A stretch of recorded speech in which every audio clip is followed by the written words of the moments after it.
Assalomu alaykum qadrli futbol ishqibozlari. Yaqinda oltin to'p sovrini topshiriladi. Frans futbol topshiradi. U Lewandowskigami, Messigami yoki Jorginho, yana kimlar bor? Endi men 2 yilga Lewandowskiga berish kerak degandim, 1 yilga bersa Messiga berish kerak edi degandim. Hali bilmaymiz. Hozir endi jurnalistlarning so'rovi tugaganligi haqidagi xabarlar bor, lekin har xil fake'larga hozircha ishonmay turamiz. Bugungi chiqishim aynan mana shu oltin to'pning bir erasi haqida. Biz bilamizki 2008-yildan boshlab 2019-yilgacha bu era jiddiy davom etdi va bu katta erani bir futbolchi buzdi. Oltin to'p bahonasida Luka Modric haqida gaplashmoqchimiz. Luka Modricning qayerda tug'ilgani, Luka Modricning tarbiya topgani yoki Luka Modricning o'yin uslubi haqida emas, balki badiiy tarzda Luka Modric qanday ishga qo'l urib qo'yganligini tahlil qilib ko'ramiz. Ketdik.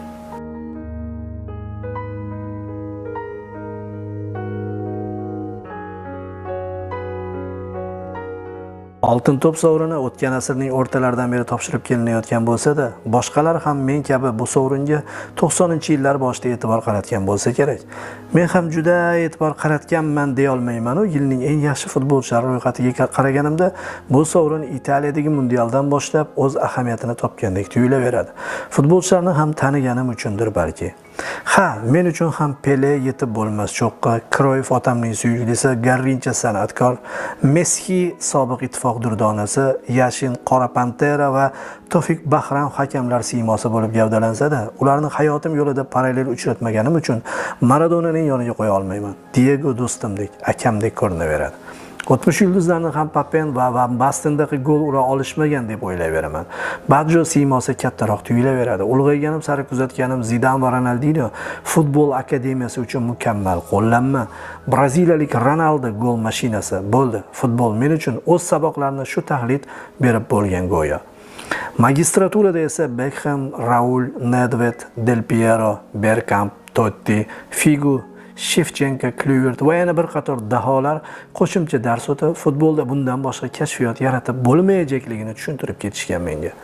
Va hatto Milan 2007-yilgi Chempionlar Ligasini yengganida va unda braziliyalik Kaka super o'yin ko'rsatib, yil oxirida oltin to'pga loyiq ko'rilganda ham men uchun oxirgi qo'ng'iroq chalib bo'lingan edi. Keyin bilsam, bu qo'ng'iroq oxirgisi emas, tanaffusga chorlovchisi ekan. Futbol o'zi aldamchi o'yin do'stlar. Chempion gazetasi chiqarib yurgan paytimiz, aniqrog'i 2007-yilning oxirlarida kirish maqola yozgan ekanman. Yaqinda ko'rib qoldim va uyalib ketdim. Lekin uyalishim asnosida o'zini oqlamagan taxminlarimdan xursand ham bo'ldim. Bilasizmi, o'shanda nima yozgan ekanman? So'nggi magikanlar futbol bilan xayrlashmoqdalar. Bundan buyon futbol robotlar o'yini bo'lib qolajak. Endi braziliyalik Ronaldo singari yiliga 30 talab gol uradigan hujumchi chiqmaydi. Zidanga o'xshab to'p bilan aylanadigan Ronaldinho singari elastik harakatlar sohibi boshqa tug'ilmaydi degan ekanman. Qalay? O'qigan odam o'sha kun holati bilan ishongan turgan gap. Rostdan ham 2002-yilgi mundialdan so'ng faqat jamoaviy o'yin ko'rsatayotgan terma jamoalar qit'a va jahonni yengayotgan bir paytda boshqacha fikrga kelishning imkoni bormidi? Cannavaro ajoyib o'yinchi, ammo u oltin to'pni olgach bu sovrinning qiymati qaylarga tushib ketdi deb ayohanna solgan biz bo'lamiz azizlar. Shu bois ham Kakani 2007-yili Parijda g'olib bo'lganida hech kimni sevintirmagan. Milan muxlislaridan boshqa. Biz-ku 30dan oshgan futbol deb atalmish jozibali o'yindan boricha mehrni ko'rgan muxlislarga qandaydir yangilik u qadar zarur emas edi. Yosh, endigina futbolga oshno bo'lgan ko'ngillar yaqin orada nedir sodir bo'lajakligini balkim kutishgandir, biz buni bila olmaymiz. Qayerdandir yangi mehmon kutgan bo'lishsa ajab emas. Va u rostdan ham keldi.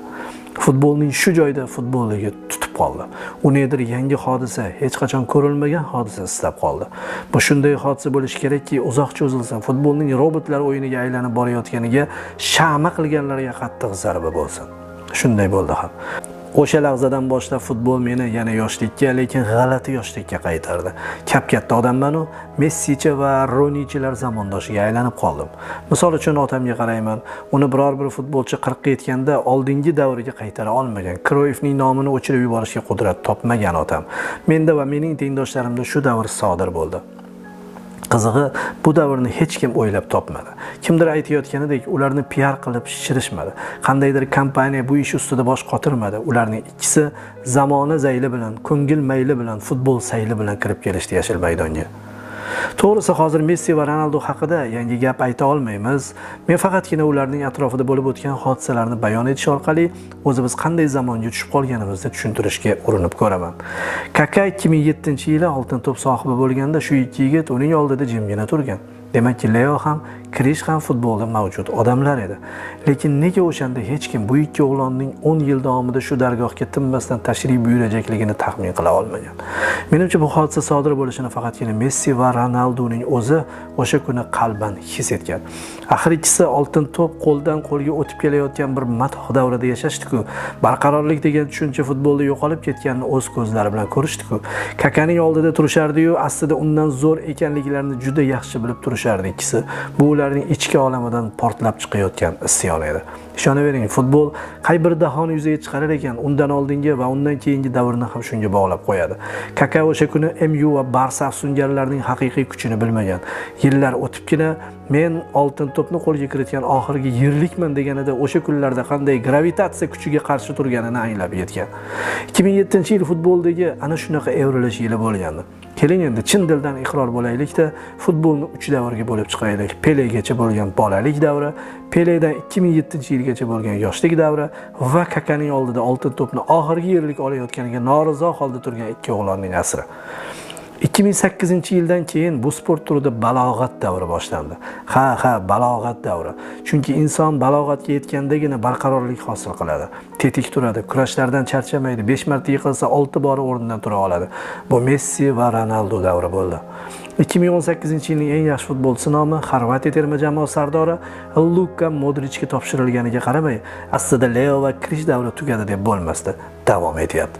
Chunki argentinalik afsungar u paytda 31 yoshda oldingidan ko'ra xavfliroq. Lekin endi bir tekis davom etgan 10 yillik hokimlikka chek qo'yildi, shunisi rost. Messi va Ronaldo yana bittadan oltin to'p ham oladi deylik. Men bunga ishonaman, lekin ularning yurishi baribir 2018-yil bir to'xtagani haqida gapiriladi. Qarang endi, Kaka va Modrich, yarim himoyachilar, Luka oltin to'pni qo'liga olib, to'p nihoyat maydon markaziga qaytdi dedi. Chiroyli so'zlar, tan olamiz, ammo u to'pni markazga qaytargani bilan futbolning keyingi hayotiga nima bermoqchi? Qanday ma'no taqdim etmoqchi? Modrichning oltin to'p haqida o'sha payti gaplar ko'p edi. E'tirofdan ko'ra e'tirozlar talaygina bo'lgan. Asrning eng katta o'g'riligi deb yozgandi Marca nashri. Italiya gazetalari oltin to'pga ham VAR tizimi kerak deyishgan. Yil davomida 10 ta gol ura olmagan futbolchi 50 dan ziyod gol uruvchilardan oltin to'pni tortib oldi deganlar bo'ldi. Aslida-chi, bizningcha Luka kerakli paytda yaxshi mavsum o'tkazdi, xolos. Xorvat shu o'yini va shu natijalari bilan 2010 yo 2014-yili 3 talikka ham kira olmasdi. Ishonmaysizmi? Snyder, Iniesta va Ribery'dan so'rang. Hatto Modrichning o'zi ham bu narsani yaxshi tushungani uchun oltin to'pini yuqoridagi yulduzlarga bag'ishlaganini aytib o'tdi. Ha, odamlar Messi va Ronaldodan charchashibdi. Kakaning oldida jilmayib turgan va sizlarga shunday shou qilib beraylikki, bizdan boshqa hammani unutib yuboringizlar deb kirib kelgan monsterlarning uzoq davom etgan kurashi hammaning joniga tegib bo'libdi. Ko'pchilik o'shanda Modrich bahona Iniesta va Snyderni eslagan. Ularga FIFA noxolislik qilgan degan so'zlar to'lib ketgan izohlarda. To'g'ri, Ispaniya va Gollandiya yulduzi 2010-yili bugungi Modrichdan-da yaxshiroq o'yin ko'rsatishgan, bunga ishonaman. Biroq xotiramga murojaat qilib o'sha kunlarga qaytadigan bo'lsam, mundialda gol ura olmagan Messining o'sha mavsumda futbolchi hayoti davomida yo'llash amrimahol gollarni qalashtirib tashlayotganidan sarmaz dunyoni ko'raman-da. Realga borib quturib ketgan, ko'zi qonga to'lib har o'yinda yo'lbarsga aylanayozgan Krishning harakatlariga hayratlanib turgan olamonni kuzataman-da. O'shanda Snyder oltin to'pni olsa yo 2013-yili shu sovrin Ribery'ga ketib qolsa bormi? Bu yovvoyi olamon mazkur qarorga hozirgidanda ko'proq e'tiroz bildirishi mumkinligini tushunib yetyapman-da.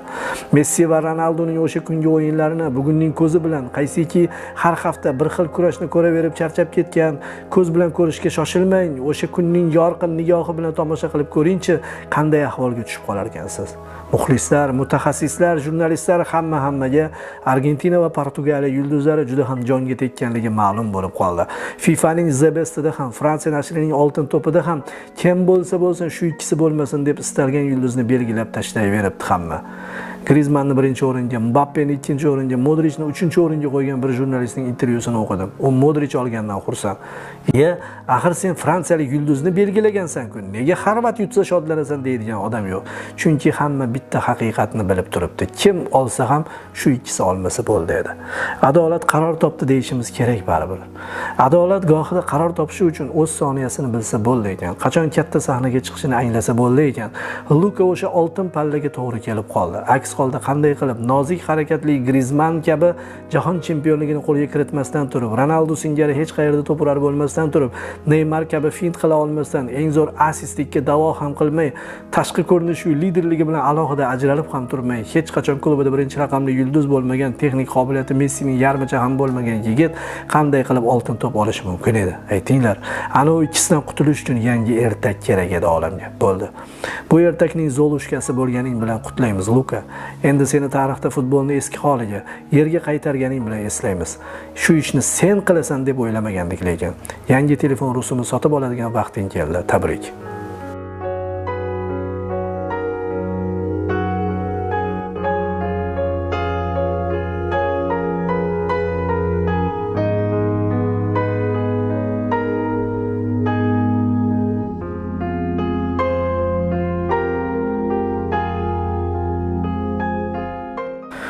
Bu 2018-yil yozilgan maqola. Luka Modrich oltin to'pni qo'lga kiritgan payti o'sha ehtiroslar bilan yozilgan maqolani hozir sizlarga taqdim etdim. Lekin yangidagidek turibdi, chunki yaqinda oltin to'p va yana hamma u payti Ronaldo olishi kerak deb da'vo qilinadi-ku ko'pincha. Hozir Leo Messi olishi mumkin holatda. Hozir izohlarda ham shu narsa yoziladi. Messi muxlislar albatta Messining 7-marotaba olishini istashadi, lekin haligi jonga tegib ketganlik tuyg'usi hali ham saqlanib qolgan. 2018-yil yozilgan maqolada biz tabriklagan ekanmiz. 2018-yil yozilgan maqolada bu ertak yakuniga yetganiga ishoralar qilgan ekanmiz, ammo bular ertakni yakunlamoqchi emas.